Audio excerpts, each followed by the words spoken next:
whispering in the library isn't the law simply a way of showing others respect? Now imagine if a billion-dollar tech company came in and used all of these authors' books without their consent to help train their AI systems.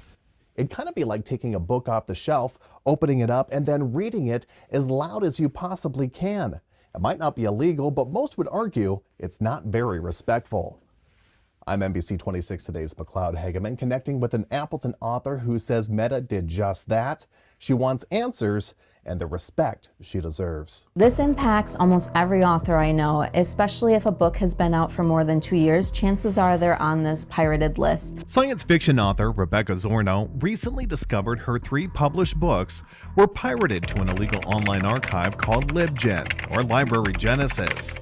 According to a new class action lawsuit, CEO Mark Zuckerberg approved Meta using LibGen to help train the company's AI.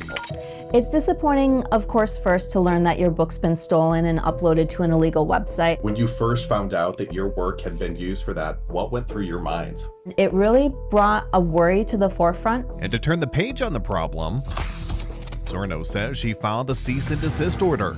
And really, these large tech companies like Facebook, they should be working within the same ethical boundaries we all are. But according to a Meta spokesperson, the company isn't breaking any laws, issuing a statement that reads, quote, "We respect third-party intellectual property rights and believe our use of information to train AI models is consistent with existing law." It feels wrong. So to protect her next book, set to debut this fall, I've added the standard language to the front of the book about it not being available to generative AI.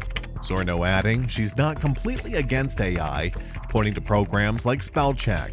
But she doesn't want big tech companies using her work without any attribution or compensation. I think at the forefront of our minds is we want to see tech companies held accountable. Locally, what this means for us as a community is we won't be able to sustain a population of creative writers if we allow tech companies to steal their work. Since Zorno says that Meta actually used her information without her permission, she's automatically enrolled in a class action lawsuit with other authors out of Northern California. So it'll likely be up to the court to decide whether Facebook broke any copyright laws. McLeod Hageman, NBC 26.